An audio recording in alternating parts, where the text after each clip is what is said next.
Welcome back to Prime Your Midlife. And today I've got a specialist with me, James Davis from the Midlife Mentors. And today we're going to be talking about stress and how to combat it because it's Stress Awareness Month. And I think it's very clear that at the moment, stress is at all-time high across all demographics of society, but particularly, I think, for midlife men. James Davis, how are you today? I'm very well, thank you. How are you doing? I am also equally well. I know we've been just talking about the weather, which is such a British thing to do, but we're going to get into the detail. First of all, maybe some quick fire questions for you. And I always frame every conversation with the same one around this midlife crisis that I think Hmm. society labels it with. Where do you sit on that? Is it crisis or something else for you when you're working with your clients in midlife? I prefer to see it as the opportunity for transformation. And actually, if we look at the roots of midlife crisis and where that term came from, it's quite interesting. It was a psychoanalyst back in the 60s, I think. And he first gave a talk on it and then wrote a paper about it. And he was talking about looking at the road ahead and the inevitable decline towards death. He actually later on said that at that time, he'd recognized he was actually a bit depressed himself when he came up with the whole idea of the midlife crisis. So it's interesting that we have that and we have all these like tired stereotypes around it, particularly for men. It's the, oh, well, let's get the open top sports car and the younger model and all the rest of it. But I don't think those stereotypes are helpful now. We are in a mental health pandemic, I would say, across all age groups, but midlife men are being hit particularly hard. So I think one thing we can take from it is like midlife can be challenging for a variety of reasons that I'm sure we're going to touch on during this podcast. But there is also an amazing opportunity there to redefine yourself and your life and what you want to get from it, which is why I see it. I sometimes call it the second adolescence. It's a time to, you know, think about what you can achieve and what outcomes you want and really see it as this time of transformation.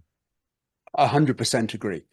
It's kind of that little voice in your head going, something's wrong. Please listen to me. And it's not about riding a Harley or going out in your Porsche, exactly as you said. It's about listening and then acting. We're going to help you talk about how you do that for your clients soon. But quick fire questions just to put you on the spot a little bit, James. Do you think you need to answer yes, no, or maybe, and we'll then come into some of the further answers to that. Do you think men are good at being vulnerable, James? No. Okay. And in terms of your pessimism or optimism, do you think men's health is getting better or worse? I'm going to go maybe in that because I think it's getting worse, but I think there are also hopeful indications as well. So optimistic pessimism. Yes, optimistic pessimism. Okay. And is it ever too late to focus on getting better as a man? No. Slightly contentious one, this one perhaps. Supplementation. Fan, not fan. Fan. Okay. Interesting. Have you ever been at a time, James, when you've been stressed? Yes, many, many, many times, Chris. I think stress is ever present in all our lives, right? From the low level hum caused by these crazy devices we carry around with us that put the world in our pocket to the big life events that happen, like separation, divorce, deaths of loved ones, illness, all those things. So, stress is something we all experience, and certainly I've experienced my share of it, and continue to do so. And help us understand the word andropause then and how that plays into stress causing factors. Yeah, so I mean, thankfully, there's been a lot more promotion and information made available in the last 10 years, I'd say, about the menopause for women.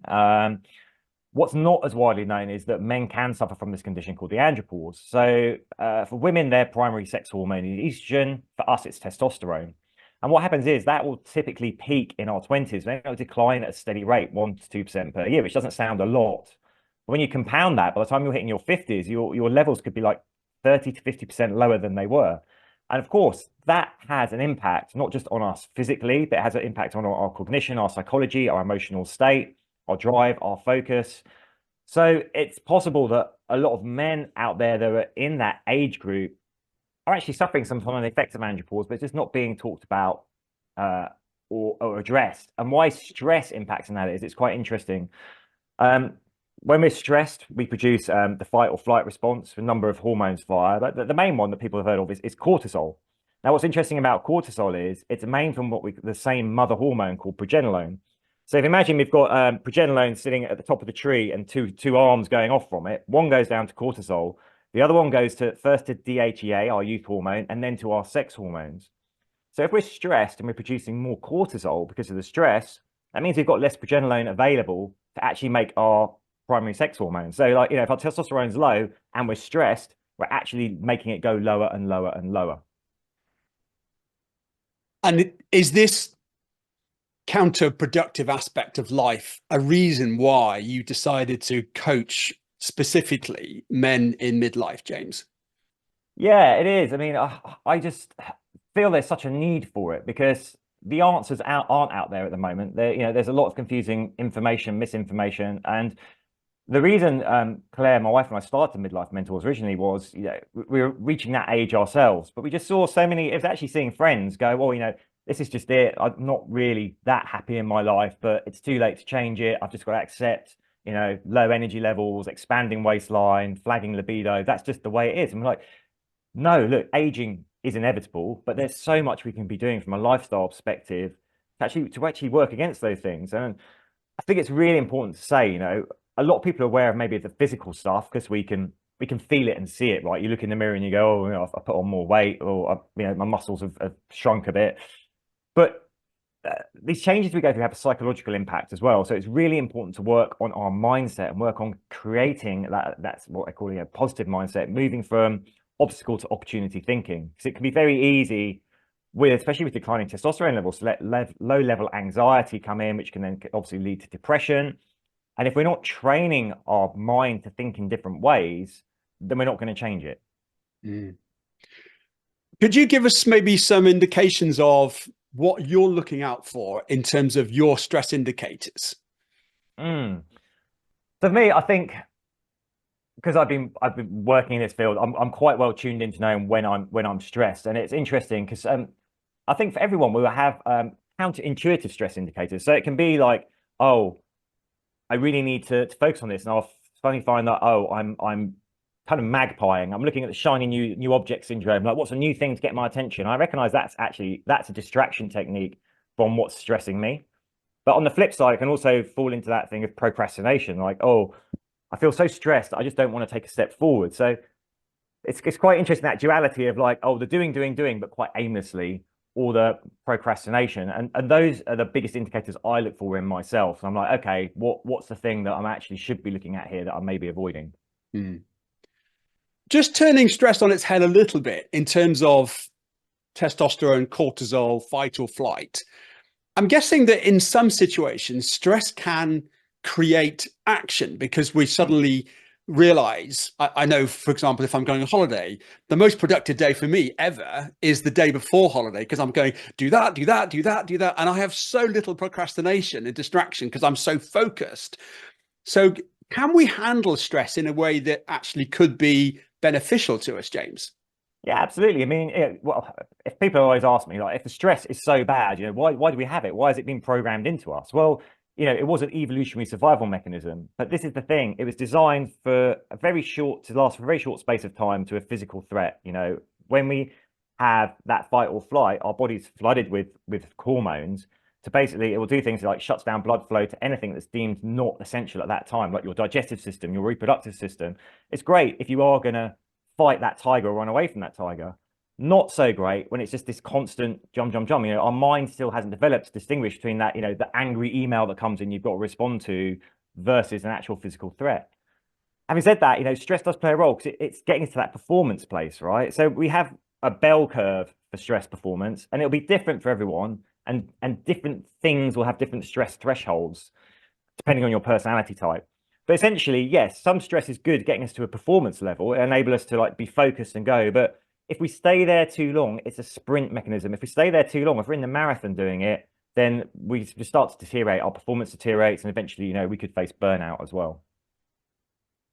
And what are the implications of that long-term stress on our bodies and our minds, and equally on the relationships that we have with important people to us?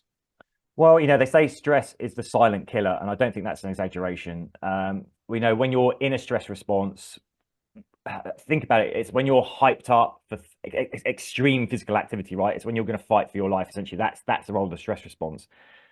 So your heart rate's up, your blood pressure is up, your pain receptors shut down, your serotonin levels drop. Like I said before, the blood goes from things that are deemed non-essential to actually surviving in that moment. So over the long term, of course, that's going on. It can lead to heart conditions, digestive issues, reproductive issues. That's the physical side. Cortisol also makes us put on body fat for some reason, particularly for men. We'll store it around the belly area. It will start to put us into what we call a catabolic state, where we actually start to break down muscle tissue. And on the psychological side, research has shown that if we maintain a stress state over time, our neurons actually rewire. So that's our default state, and we get rewired to actually be programmed in a way to be more susceptible to stress and more susceptible to the anxiety that comes along with it. And of course, when stress is running, our other neurotransmitters that are the feel good ones are depressed, so we start to feel more anxious and more depressed. So there are massive health, psychological, physical, emotional impacts of this. Wow. Well, stay with us, ladies and gentlemen, if you're listening, because James has talked us there about all the things that could happen, and we are going to get to the gold of what we can do to try to eliminate our stress. So stay with us. But it's really important that we sort of go down this hole to understand why it's something that we can never overlook. But in the modern society, James, we've got our phones, we've got comfort, we've got houses, we've got infrastructure, we've got more connectivity than we ever wanted through social. But what do you think is causing this rising tide of stress that's suddenly overlapping all of our worlds?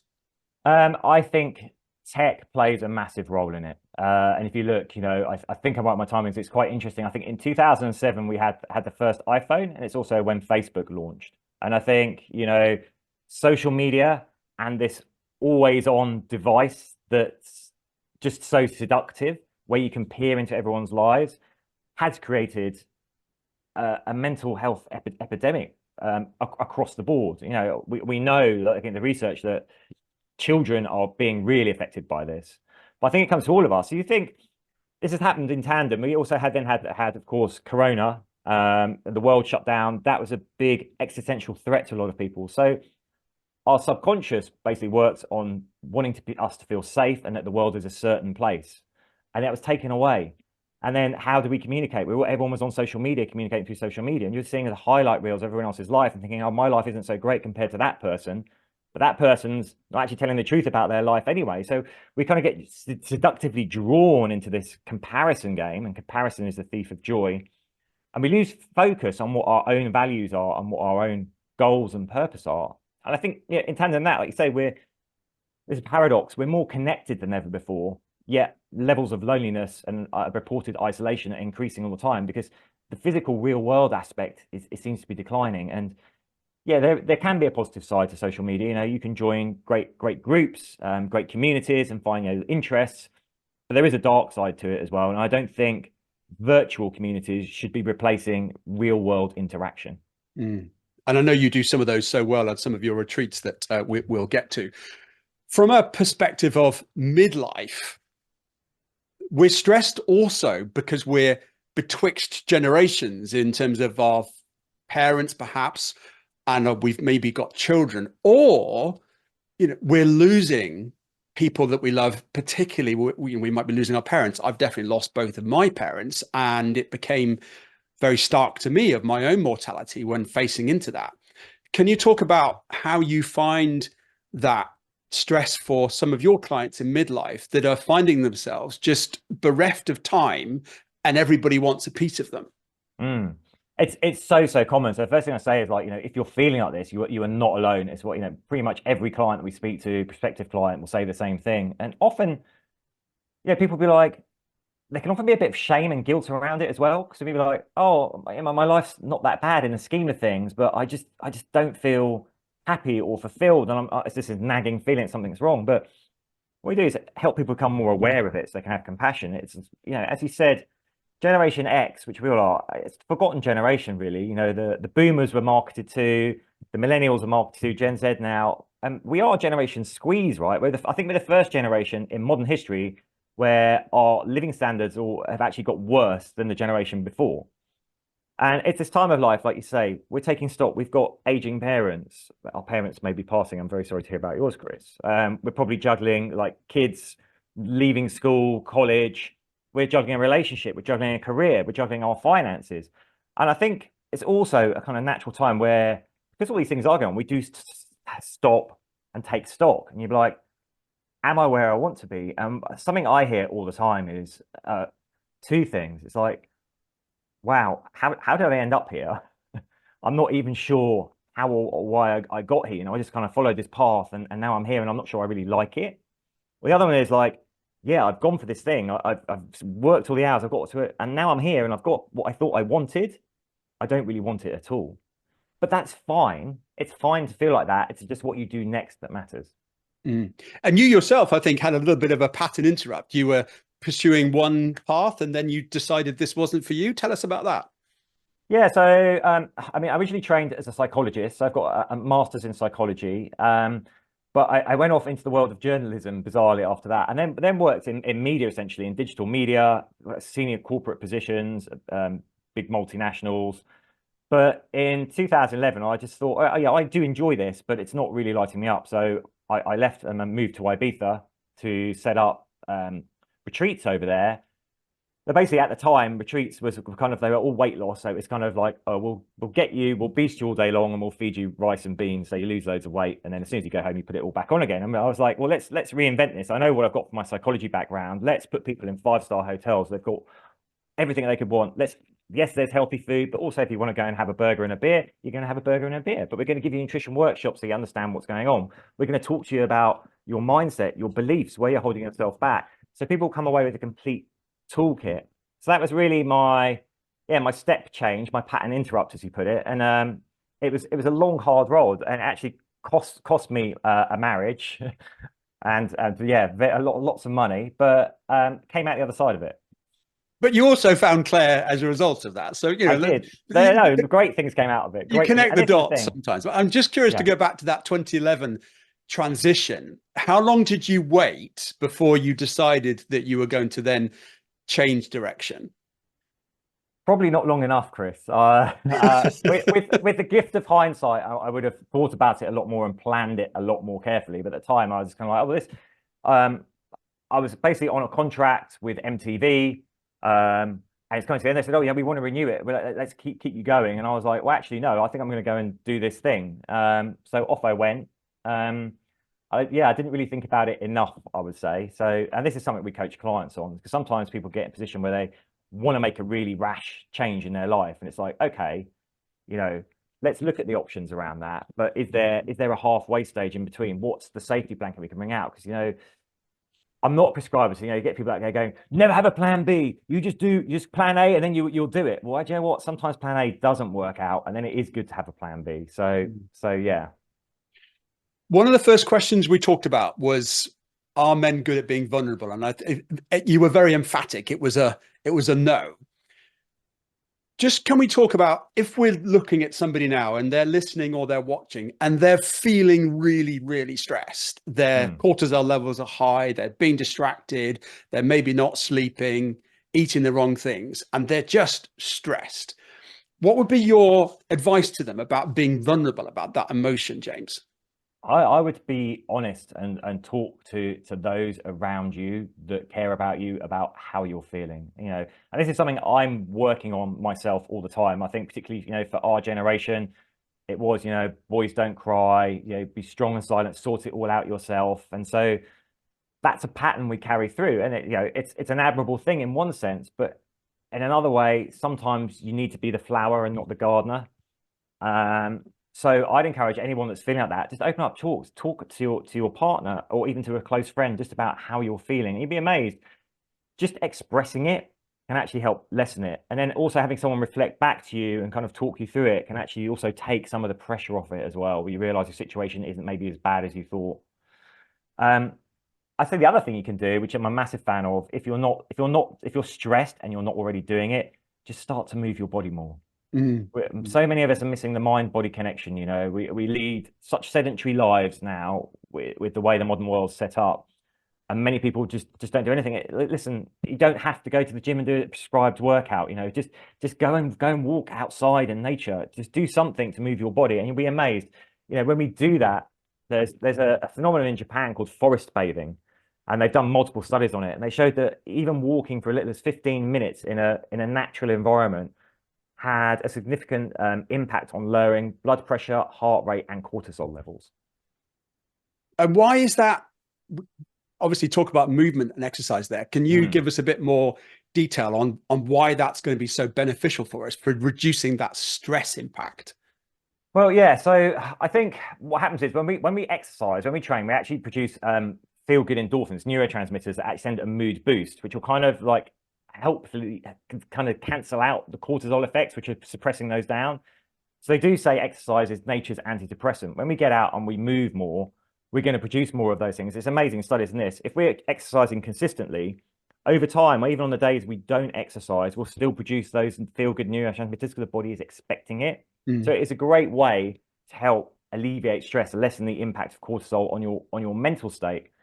I think also, in evolutionary terms, it wasn't that long ago, like a couple of 100 years, we were living very physical lifestyles. We're simply not designed to be sat around, and that in itself may be a stressor that we're just sedentary and not moving our body as much as we should be. And if I'm going outside, would you advocate sticking my earpods in and listening to a podcast or music, or would I just be in the forest and being in awe of the surroundings that I'm faced into? I think whatever works for you. What I would say to clients is like, be careful what you feed yourself. I'm not talking food. I'm talking about what you're consuming in terms of what's going into your brain. So yeah, it's not going to probably help so much if you listen to like some really angry music or a really angry podcast. There's something that soothes you, that works for you, do it. But I think it is also nice at a point in your walk to just stop and take those out and experience nature, hear the birds singing, the wind in the trees and all the rest of it. I love that. I'm going to just pause and reflect on that. Be careful with what you feed yourself, not just ingestion, but also noise. I think, mic drop moment there from James. Thank you very much. Curious to go back on the topic of supplementation in terms of masking some of the impacts of stress or feeling. You said yes to supplementation, and that made me curious. Tell us about the good and evil of supplementation, James, from your perspective of midlife coaching. Yeah, so I'll start with the good side first. I think, in an ideal world, we'll all be eating a rainbow of colors on our plate with natural foods for every meal. But of course, that is not reality. So we are going to be deficient in some nutrients. If we live in the Northern Hemisphere through the winter months, we're not going to have vitamin D because we synthesize it ourselves through sunlight. So there are certain elements. So when I'm talking about supplementation, I'm talking basically minerals and vitamins that we should take. And we know there are certain ones, particularly for men at midlife, that are going to help. Things like, zinc and magnesium, vitamin C, vitamin D, all these things will help support our hormone pathways and our overall health and our immune systems. I think on the side of supplementation I don't like is anything fatty. There's so many, you'll see your feed will be full of like, oh, skinny sprinkles, like put them on your food and you won't absorb the it's rubbish basically. And so don't be looking for that stuff. Look at the solid things like your trace minerals, your trace vitamins. The only other thing I would suggest is like an adaptogen called ashwagandha. It's the only herb that does have a body of research around it, that it does help balance hormone levels and reduce cortisol in the body. But again, you want to seek medical advice before you take that, and make sure you cycle it so you build tolerance over time. So you take it for a while, stop, take it for a while. If men feel that they are low in testosterone, you can go and get blood tests. You can get it done on the NHS, or you go to a private clinic, and then you may, if your testosterone levels are low, feel that testosterone replacement therapy is something you want to go down. It's becoming increasingly popular. It does positively impact many men's lives, but I would say there are also a number of possible negative effects to it. So again, it's something you want to really think about carefully. And the main thing with that is like, once you start that, once we put an extraneous hormone into our body, it shuts down your own production. So it's not, oh, I'll do it for a little bit and then stop. It's you're doing it for life or not. So that's a big consideration. I wasn't aware of that. The fact that it literally, so it's like a statin, and that once it's something that's reliable on the heart system, then you've got to continue with it. Yeah, I mean, you could do it for a little while and you would be able to come off and recover. But if you're in it for the long term, then yeah, effectively you'll have to keep taking it. Okay. And you talked about, is it ever too late? So let's just say somebody sat there, they're 57 and they are on the scales of morbidly obese. They've got no energy. They can't lift themselves up easily now, perhaps on a pull-up bar. And they're just thinking, you know what? I'm 57. I'm really not cut out for this marathon, Ultraman stuff and all these press ups and calisthenics. I'm just going to do one and just give into it. What's your challenge to that? My challenge to that would be like, what's the life that you want to live for the rest of your life? Because yeah, the reality is, and we know this, if you do nothing, your situation is going to get worse. And this is what people overlook, right? They overlook the opportunity. Everyone gets hung up on like, what's it going to cost me to eat more healthily, to exercise my body? Oh, it just sounds too hard. Well, no. What's it costing you to do nothing and watch your health deteriorate? So it's quite an interesting thing we do. We often discount that cost, but it's the one we should be thinking of first. So I'd say anyone in that position, it's definitely not too late, and do look ahead. Do you want to be even more obese in 1 year's time and more out of breath, and your quality of life has gone down because you can't move around so much and you've got more health issues? Or do you want to be slimmer, lighter on your feet, feeling more healthy? And then how do you adjust your lifestyle to get there? And it's, you don't have to be going out and doing crazy events or running miles. It can be the simplest things you can do just to start making changes. But if nothing changes, nothing changes. So it's always comes back, what's the result you want down the road? Yeah, and previously you talked about what works for you is important. It's not just having to do what social media and everybody says they're doing. It's just what works for you, and it's small incremental steps every day. Exactly.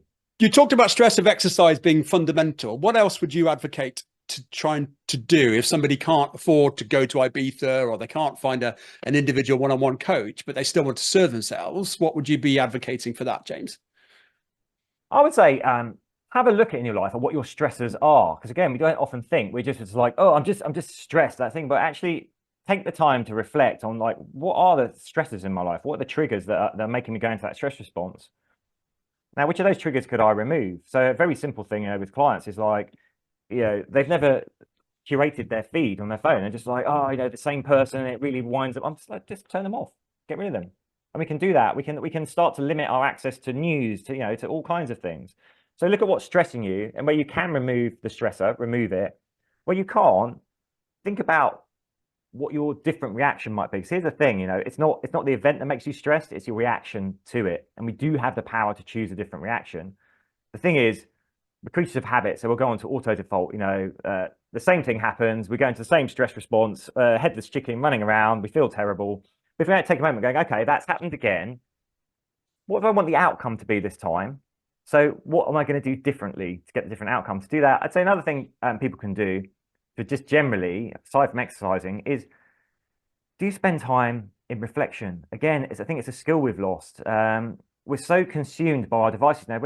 Most people, I'm sure, you're sitting there and you're bored, or you're waiting for someone at a restaurant. What do you pick up the phone? Pick up the phone. Pick up. No. Why don't you just sit? We used to have something we called daydreaming, right? And I thought it call it actually, active imagination or future visualization. Think about your goals and what you want to get from them and how you're going to get there. Use that time creatively in your head. Meditate. Things like breath work are really good at helping bring stress levels down. And is there a particular type of meditation or breath work that you really like? Personally, no. Claire's really into her breath work. I don't do it so much, but I'll tell you a great place I go to is an app called Insight Timer, which is free, and there's loads of really good meditations on there for all kinds of things. You can do them from, I think, from 2 minutes up to like hours long. So you can, I'll often start my day with one of those, like a 5-minute one, and just listen to the words and get me set for the day.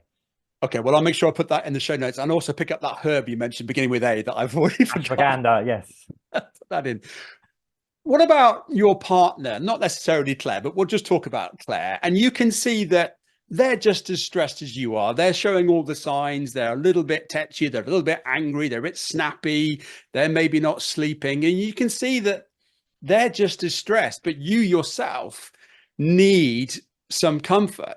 How do we play that game of tennis where we're trying to ace each other with our own, no, I'm more stressed than you, or no, I'm more stressed than you? What's the advice there, James? My advice there is, I think people forget relationships have three parts, right? There's you, your partner, and the relationship itself is an entity. And we have to work and focus on the relationship as well. So in an ideal world, you're doing work to grow yourself, improve yourself. Your partner is, but you're also both focusing on a relationship. I think it comes down to communication, and it can be really hard. I know from personal experience when you're both stressed, you don't want to talk about it, but even just saying, look, can we just take 5 minutes and just check in with each other? Because a big thing that happens in relationships is we'll assume what the other person's feeling based on what we observe.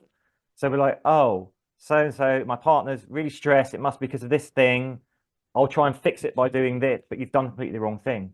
Ask them. It's a really simple exercise. You just sit down and go, hey, this is what I'm feeling today. This is what's going on for me today.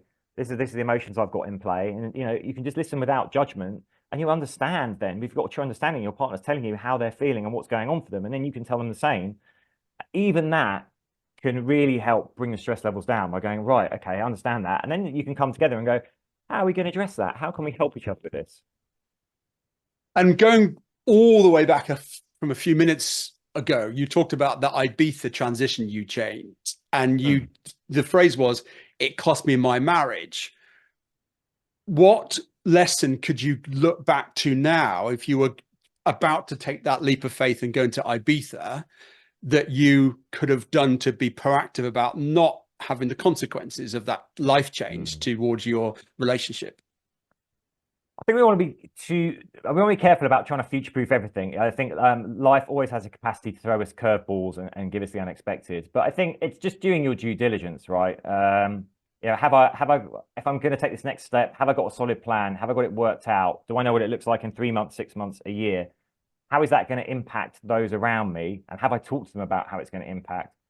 And what are the obstacles that may come up? And how are we going to deal with them when they do occur? That's the kind of thinking that people should be doing. So you're kind of just trying to prepare for the eventualities rather than coasting along and seeing what happens and being reactive. We're talking about midlife and stress, and lots of things you've already talked about there: exercise and getting off our phones and serving ourselves. And I love that. Be careful with what you feed yourself. If we're talking about the Midlife Mentors as a program, framework, website, etc., what would you be offering by way of small cost or large cost of ways that you could help somebody listening, James? Yeah, so we have a number of free resources. So we've got our podcast, the Midlife Mentors, which is free and out there on all the podcast platforms. We also have a Facebook community where we go live every week and on a different topic, and people do Q&As on there. We drop loads of resources in there, so that there's a lot of free stuff that we put out there.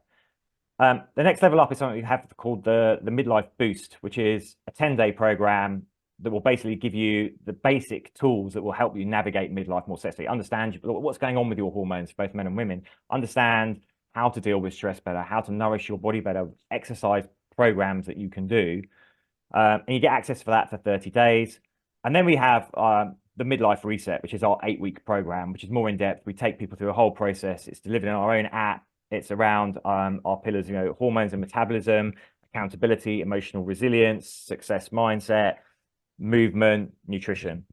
So that's all in an app. Everything's scheduled for you. People find it great. You get videos of us. There's workshops in there, and then every week there's a coaching call. We do a group coaching call, and that's like hot seat coaching. What's going on for you, and we'll resolve it there, and then give people tools. And then I guess that above that, the immersive retreats we do, where we go to either Ibiza or Marbella for like a long weekend, and we're with people pretty much 24/7, doing the workshops, doing the coaching, and having a great time. And do you find it stressful to yourselves having to be so out there on, camera, video, podcast, TikTok? I know you've got lots of channels, and there's this almost constant need to produce content, produce the next program, produce the next jaw-dropping moment on film. How do you handle that? That's a great. I mean, I'll be honest. If we could get away with getting rid of all our social media, we would.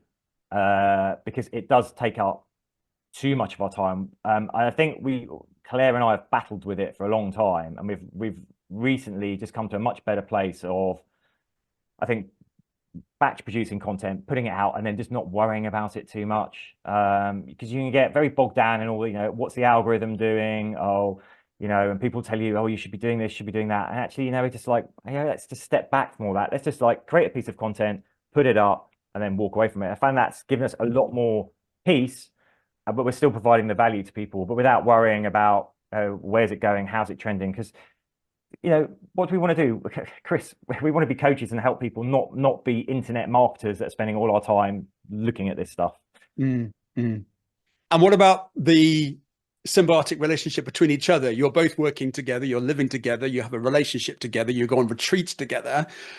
How do you navigate the stresses of just the relationship dynamics of working and living together? Yeah, great question. I mean, it was a steep learning curve, I think we'll say. We each have got, but now we've reached a beautiful place. We know our individual strengths and weaknesses, and we play to those and divide the work up along those lines. But I think it's about having really clear boundaries on where work and personal life is. So, we'll have like a shut off time, and then we're like, okay, we won't talk about work. We'll make sure we're still going on, date nights. We'll be like, okay, we're not going to work on this weekend. So it's just about setting those firm boundaries. And I think also doing lots of stuff together, but also having your own interests and doing stuff independently as well. That really helps. Absolutely. And obviously we're all changing. Claire's probably going through some changes herself, and having the boundaries and being willing to communicate and just be curious about the fact that, okay, I'm in my lane, but Claire's in her lane. I wonder what it's like driving in that lane for a few weeks, and just let's talk about it. Yeah, absolutely. It comes back to that, like we're very fortunate. We have a very honest and open, and we talk about stuff all the time. So we're very open with talking about our emotion. Again, I've had to train myself more to do that, but Claire's helped me fantastically. But I think that's the key when you're in a relationship, to keep those channels of communication open, and actually, have that ability to put yourself in the other person's shoes, what's going on for them. So it's Stress Awareness Month, and one of the questions I asked you at the start was, is men's health generally on the incline or the decline, by way of your optimistic thought? And I think you were optimistically pessimistic in that overall you hoped it was going up, but actually there might be a bit of decline on it. What do you think, honestly, about your thoughts about longevity, and not just longevity, but also good, healthy longevity? Well, it's an interesting one there. I think unfortunately men's mental health for sure is getting worse. I think that the stats bear that out. We know that midlife men is unfortunately the highest cohort for suicide. I think there's a variety of reasons for that we've touched on. It's the kind of not being vulnerable, bottling everything up. It's maybe going through andropause and not realizing it. It's low level depression, or even like severe depression. It can be that thing that andropause can bring, like you maybe define yourself as a man in terms of your physicality, and that's fading out. It's maybe you're not as far ahead in life where you wanted to be. So all these things are going on. I think the reason to be positive is there is more conversation around it. There are more tools and groups becoming available for men. But in terms of longevity, it's an interesting one, because we all want to live a long life. We want to make sure that life is a good quality life as well. And it is quite interesting. So I think like the data I've seen suggests that even if generations following us, millennials, their life expectancy is actually like lowering for the first time. So we're in this position where we have, wonderful medical technology, and we have the ability perhaps to live a much, much longer lifespan. But it's about the quality of life that we have with that. I think it's our duty, and this is a big thing. I think in the UK, we have a real problem with this. Like, our National Health Service is an amazing institution, but it's geared as to almost a nation mindset of like, oh, when it's broken, I'll get it fixed. Oh, so yeah, the doctor will see you and go, you know what? You're tipping into type 2 diabetes, you're obese, you need to do something. Well, when it does become a problem, I'll just get it sorted out. And I think we need to start taking responsibility for going, well, actually, what can I do to kind of future-proof that? What's preventative steps I can take? Should I not have that second slice of cake today because, you know, I've enjoyed the first slice and that's fine, but I know the consequences aren't going to be good down the road. And I think we have to move more to that mindset of going, what can we do to live a healthier, more balanced life? I'm not talking about, you know, a monastic existence where we suddenly say, oh, you know, I'm not going to drink alcohol, because, you know, life's there to be enjoyed as well. There's no point like being miserable and living a long time. We want to be happy and have a good time as well. Mm. I obviously look at your content and I watch some of your YouTubes and everything else. And the thing I'd like to just appreciate you for is that I know you're fit and healthy, but you don't try and portray yourself as the perfect specimen. I don't think I've ever seen your abs. Not that I'm going to ask you to show them now, but there are some thought leaders or coaches that want to seem to show the flex of the biceps or the ripped muscles. And personally, I don't know. I don't think it's that great to portray this image of absolute ripped perfection, because to get to that, it's a lot of effort, a lot of consistency. Do you consciously decide not to show your abs? I'm not suggesting you're going to go on the next video and get your six pack out, but are you aware of how you portray your own messaging can have a negative or positive impact on the people that are listening? Yeah, I mean, I think Claire and I always want to be honest and authentic in who we are, and it's like, yeah, we do enjoy exercise, we do like working out, but we also enjoy life. We'll also, you know, go to the pub at the weekend and have a burger and a pint. Because here's the thing, life is about happiness as well as that. So the fitness industry has a big problem. So there are very few genetically gifted individuals that can look like that pretty much year round. But most of those people, right, they're going on a hardcore program. They're taking the supplements that I wouldn't recommend to basically get really, really, and they're starving themselves. Then they will do a shoot over a couple of days in multiple locations, multiple outfits, and then they'll put that content out over a year, 2 years, going, this is attainable. I've done it. So my story in this is, you know, at the time I was going through my separation, I was in a bad way. I tried to get control over what I could by training really, really hard. And I got down to six-pack abs. Did it make me any happier? No. Did it make me more miserable because I was training really hard and restricting stuff? Yes. But people telling me like, yeah, the abs look good, but you look really ill in your face because you're really gaunt. Yes. And so I think for everyone, it's like, what makes you happy? I know for me personally, I call it the happiness window, right? I know what my fat percentages are, where I'm happy, where I'm not. You know, kind of post Christmas, I'll be like, you know what? That's been a bit overindulgent. I will just dial back some of the foods I enjoy and train a little bit harder. But then, you know, when I'm in a place that I feel happy with, I'll just stay there. And I think that's what we should all strive to, right? It's not realistic to expect everyone to be running around with like sub 10% body fat and abs. It's just not healthy. Well, I agree. I'm not going to get my abs out, by the way, today either. They might just sort of come out as a barrel as opposed to this washboard effect.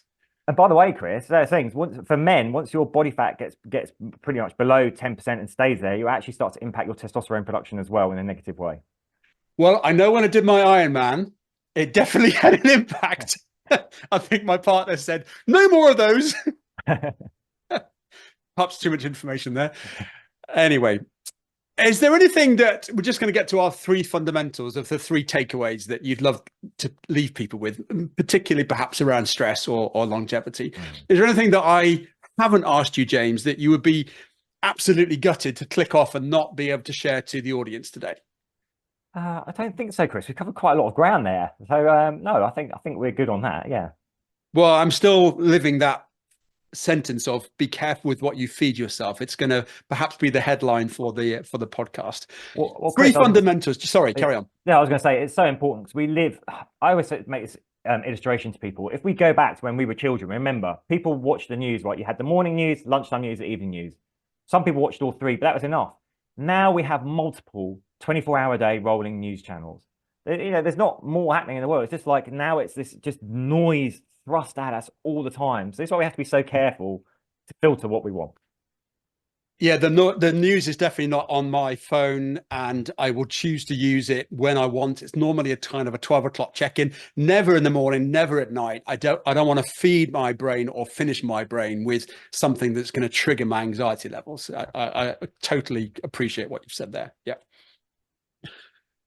To finish off then, James, the three fundamentals, all of your experiences of working with so many men in midlife and couples as well, what would be your three bullets to say these are the three things if I had a choice to do every single day or practice religiously to make sure that you had a long, happy, and active life from here on in?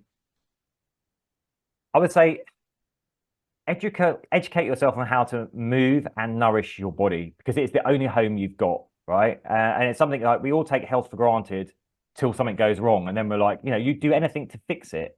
And some things are jet accidents, like, but there's so much we can be doing to be to prevent us getting sick and ill. So the one takeaway I'd say is like educate yourself on that and follow it.